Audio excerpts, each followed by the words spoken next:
Muy bien, vamos a ver en esta grabación la familia de las pináceas. Dentro del orden coniferales tenemos esta clave de las familias, de las 6 familias que conforman el orden coniferales o pinales.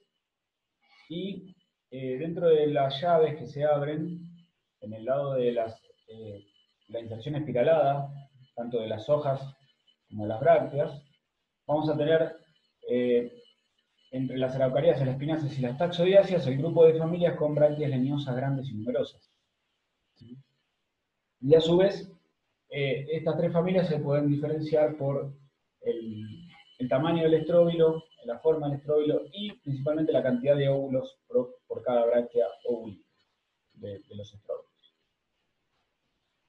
Acá tenemos pasados en limpio las coniferales, araucariáceas, pináceas, taxodiáceas, podocarpáceas, cefalotaxáceas y cupresáceas. En las grabaciones que subimos a YouTube no está cefalotaxácea por ser una familia de muy poca importancia, y esta de espináceas es la última que estamos realizando. Ya lo vimos en clase, pero vamos a ver algunas características más o tal vez tengamos tiempo de desarrollar algo más. Muy bien. Acá tenemos el caminito que nos lleva hacia epináceas, inserción espiralada de las hojas sobre los tallos y las brácteas sobre los conos, brácteas leñosas, numerosas y grandes, estróbilos medianos, cónicos, con 2 óvulos por bráctea. Si nosotros tomamos esta característica, podemos decir que todas estas características son de las pináceas. Algunas se comparten con otras familias y algunas son propias de esta familia. Muy bien, acá les dejamos un link donde pueden buscar. Es una página que trabaja con de investigación donde hay muchas publicaciones de diferentes familias botánicas, también las pináceas. La distribución de las pináceas es exclusiva del hemisferio norte. Dentro de la familia no vamos a encontrar representantes nativos en nuestro hemisferio, ni en Sudamérica, ni en Oceanía, ni en la parte meridional de África, ¿no? Son árboles, en la familia encontramos árboles que son monoicos, es decir, que tienen, recordemos que en las gimnospermas solamente hay flores unisexuales y están ubicados en el mismo pie, en el mismo ejemplar, ambos sexos. Las hojas tienen sección espiralada sobre los tallos y pueden ser de distintas formas, siempre reducido su superficie, pueden ser aciculares, planas, cuadrangulares o escamosas. Son plantas siempre verdes, es decir, follaje perenne. En general, hay algunas excepciones, como por ejemplo el alerce europeo, el género Larix, puede tener las hojas o las ramas caducas. Las hojas se disponen sobre macroblastos o sobre brachiblastos, o en ambos, también en función del género y la especie, pueden ser que estén solitarias o agrupadas en fascículos. En cuanto a los estróbilos, recordemos, son medianos, de forma cónica, y pueden persistir en la planta o ser caducos, todo el estróbilo o las brácteas caducas. La inserción de las brácteas también es espiralada sobre el eje del cono, y esta característica es importante para diferenciarla de araucariáceas y de taxodiáceas con respecto a la cantidad de óvulos por bráctea. Tenemos 2 óvulos por bráctea, y las semillas pueden o no disponer de un ala para la dispersión. En cuanto a las hojas, en este caso en el género Pinus podemos encontrar hojas aciculares y escamosas. Las hojas aciculares, que son las fotosintéticas, están sobre braquiblastos, en estos fascículos, y en el macroblasto, en las ramas de nudos más alargados, tenemos disposición de hojas escamosas que no son fotosintéticas. La cantidad de hojas fotosintéticas por cada braquiblasto puede variar de una a muchísimas en las pináceas. También podemos encontrar hojas planas. Acá vemos cortes de microscopio óptico con las hojas planas. Observen el clorénquima empalizada en la cara axial. Y hojas aciculares de sección cuadrangular en el género Picea, que nos permite también identificar esta especie cuando no tiene estróbilo, por lo menos este género. Las hojas fotosintéticas pueden agruparse en braquiblastos, como en el género Pinus, o también en macroblastos, en género Abies, u otros géneros que veremos. En cuanto a los estróbilos, a los conos, pueden ser prontamente caedizos. Ahí lo vemos en una rama del pino piñonero. A la madurez se abren y se caen. O puede ser que persistan durante varios años en la planta, como en el caso del Pinus aretensis. En cuanto a las semillas, decíamos, pueden ser aladas o ásperas. En ambos casos se pueden dar en distintos géneros. En esta imagen vemos una clave de los géneros que componen la familia de las pináceas. Tenemos un primer dilema, hojas sobre braquiblastos u hojas sobre macroblastos. En el primer grupo tenemos los pinos, los cedros y los alerces, los géneros Pinus, Cedrus y Larix. Y en el segundo grupo tenemos abetos, del género Abies, Tsuga y Pseudotsuga, también llamados abetos, y Picea, del género Picea, que también le dicen abetos, o a veces Picea, depende de la castellanización del nombre. Todas plantas del hemisferio norte. En el caso de los géneros que tienen hojas sobre braquilastos, vemos la diferencia en cuanto a la cantidad de hojas por braquilasto. El género Pinus se diferencia de Cedrus y Larix por la cantidad de hojas y por la longitud de las hojas. Y después, en cuanto a Cedrus alarix, tenemos estróbilos pequeñitos en ambos casos, pero en un caso de Cedrus, que sí lo vamos a ver en este video, las brácteas se caen cuando maduran las semillas, en cambio en Larix persisten en el árbol los conos al madurar y sus brácteas. Muy bien, veamos el género Pinus, que es el género más importante de la familia, con alrededor de 80 a 90 especies, muchísimas variedades, muy cultivado en todo el planeta por su aptitud forestal, su rápido crecimiento, su madera muy fácil de trabajar, liviana, blanda, la posibilidad de ser curada, ¿sí? Muchísimas aplicaciones del género. La resina se puede utilizar con distintos fines, con fines industriales, para pinturas, por ejemplo, con fines medicinales, para artículos de limpieza, hay muchísimas aplicaciones. Además de ornamental, que es un uso muy común. La clave de la familia Pináceas y el género Pinus, perdón, tiene algunas dificultades para su identificación, aunque podemos, dependiendo de la especie, se pueden identificar. ¿Qué caracteres se utilizan para identificación? Por ejemplo, la cantidad de hojas por cada fascículo braquilasto, si los conos son caedizos o persistentes a la madurez, la longitud de las hojas, si son péndulas o no, dependiendo de la especie, aunque también presenta cierta plasticidad, entonces a veces no es tan fácil y también depende de si son ramas jóvenes o son ramas adultas, la cantidad de hojas puede variar, o sea que no es tan fácil. Acá vemos también otra característica, las semillas, si pueden ser ápteras o aladas, depende de las especies que tengamos para determinar. No es fácil trabajar en la determinación del género Pinus. Sí es fácil llegar a determinar qué es el género Pinus, la planta de la que estamos, pero a veces se dificulta su identificación. Veamos algunas especies. Pinus taeda es el pino tea, tea significa antorcha. Muy bien, decíamos, la especie Pinus taeda es originaria de Estados Unidos, acá en el mapa podemos observar su zona de distribución natural. Se utiliza para la obtención de madera, para la obtención de resinas y también para celulosa, para pasta de papel, que es su principal uso. Se cultiva en nuestro país, las hojas están agrupadas de A3 en general, acá vemos unas imágenes de los estróbilos masculinos. Se cultivan en nuestro país principalmente en Mesopotamia, es el lugar con fines productivos, con fines forestales, ya sea madera o obtención de resinas o para pasta de papel. Las hojas son largas, de 20 a 30 centímetros de longitud, y acá vemos los estróbilos femeninos, que son sésiles o subsésiles, generalmente se ubican en forma solitaria en la planta, son cortos, con máximo 2 centímetros, y las brácteas terminan en un humbo piramidal, aplastado, que tiene una expansión espinosa que puede provocar ciertos pinches. Se abre al estar en la rama. Ahí vemos, se abre en la rama y puede quedar uno o varios años en la planta. Pinus elioti es el pino elioti, también originario de Estados Unidos, de la misma región que el Pinus taeda, de hasta 25 metros de altura. También se cultiva en la Mesopotamia, es el más cultivado en esa región, es muy rústico, se cultiva mucho en Misiones, con fines utilizados para pasta de papel.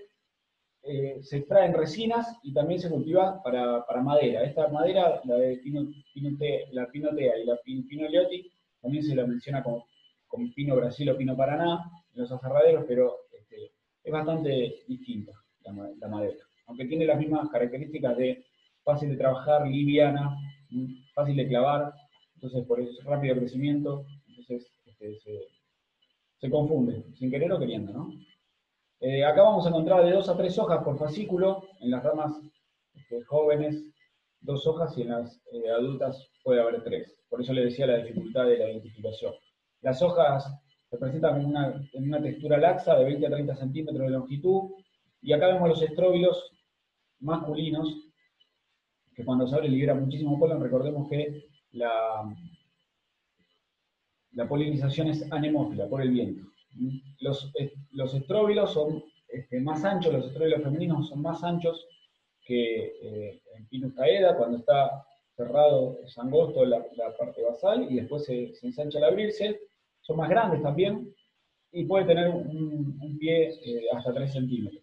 Presenta el lumbo piramidal igualmente, y la espina es más corta y no pincha tanto este estróbilo como el de Pinus caeda. Ahí vemos los estróbilos que se caen al segundo otoño de su apertura. Esta especie se usa mucho para la obtención de resinas. Acá vemos una imagen de cómo se obtiene la resina. Se provocan estas incisiones en forma de V corta y se colecta en estos recipientes la resina. Se pueden obtener hasta 4 kilogramos de resina por árbol en forma anual. Esta es una plantación de Pinus en Corrientes, y si vemos en detalle en la zona basal de la planta están los recipientes donde se colecta la resina. Es una práctica muy común. El Pinus alepensis es llamado pino de Alepo. Es una especie que cuando crece sola presenta una amplia copa globosa, por eso también se utiliza como ornamental. También se puede cultivar en hileras para realizar cortinas forestales, tiene actitud forestal, y también se utiliza en la provincia de Buenos Aires para la fijación de los médanos en la costa. Ahí vemos el estróbilo femenino, y las hojas, que tiene generalmente 2 hojas, aunque puede aparecer de a 3, por eso también es difícil. Son cortas las hojas, de hasta 12 centímetros.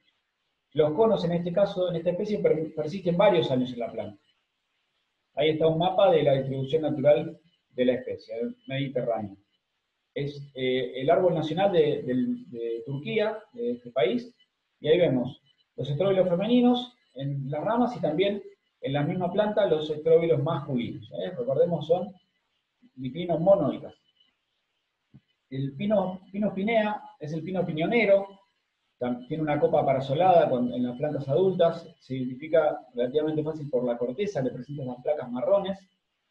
También se utiliza para dunas marítimas, para fijar los médanos en la costa. Las hojas tienen una gran amplitud de 10 a 20 centímetros y pueden estar de 2 hasta 3 hojas. El pino piñonero, ahí vemos los conos que persisten varios años en la planta, y las semillas son ápteras y se utilizan para, son los denominados piñones, las semillas peladas, con el retirado del tegumento, son los denominados piñones, que se utilizan en confitería, para elaborar pan dulces y demás, bastante caros. Acá en este cuadrito hemos colocado, en función de nuestro país, las especies de pino que se cultivan con distintos fines. Puede ser de madera, función de resina también, como doble propósito, y en el litoral, en el norte del país en Jujuy, también en la zona de Córdoba, en Buenos Aires, principalmente en la costa, y en la Patagonia andina, otros pinos más adaptados al frío. Más del 50% de las forestaciones de Argentina son con el género pino.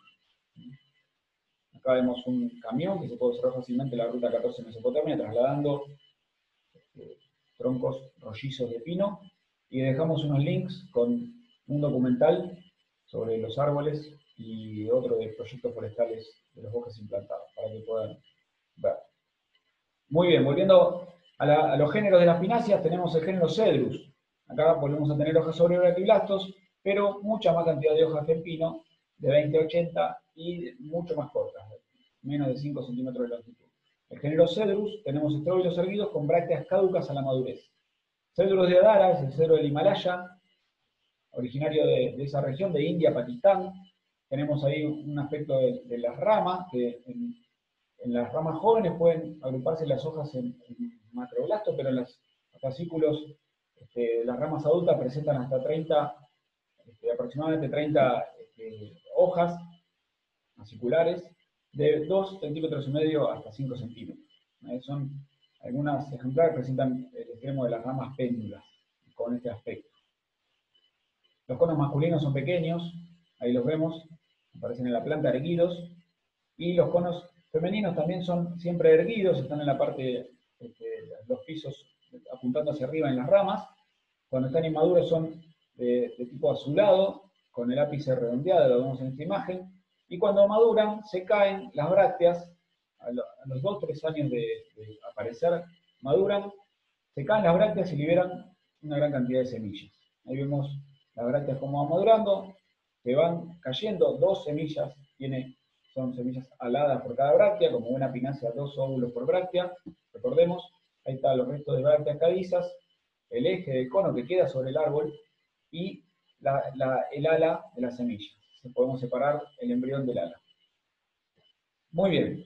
El cedro tiene aplicaciones como ornamental en nuestro país, es el principal uso, y también es un excelente forestal. La madera es hermosa, liviana, fácil de trabajar, imputrescible. Muy bien. Finalmente vamos a ver del grupo de géneros con hojas sobre macroblastos y hojas planas, con los estróbilos erguidos en la planta del género Abies. Uno de los ejemplos es Abies balsamea, un abeto, de él se obtiene el bálsamo de Canadá, ahí vemos un ejemplar. Los conos se encuentran erguidos y las brácteas son caducas. Las hojas se encuentran dispersas en estos macroblastos, son hojas fasciculares. Ahí tenemos una vista de las hojas. El follaje persiste todo el tiempo en la planta, son de follaje perenne. Se utilizan principalmente como ornamental, y muchas de las especies de pináceas en nuestra latitud, en la ciudad de Luján, Buenos Aires, no llegan a desarrollar estróbilos, no alcanzan la madurez sexual porque las condiciones son mucho más, de temperaturas mucho más altas que sus zonas de origen. Pero en el sur, si uno va al sur, a la cordillera de los Andes, esas zonas, San Martín de los Andes, Esquel, Bariloche, puede encontrar estas especies fructificadas, en realidad con la madurez sexual y la aparición de estos conos que son erguidos, son bastante bonitos, desde estos tonos azulados, tienen una bráctea pectriz que asoma, se distingue, lo ven las puntitas, tiene ese apéndice, y a la madurez son brácteas caducas. Se caen las 2 semillas que presenta por cada bráctea, libera la semilla, libera la bráctea y queda el eje en la planta. Y hemos terminado con la familia Pináceas. Tienen en la ficha otras características, otros géneros, y para poder leer y despuntar el episodio.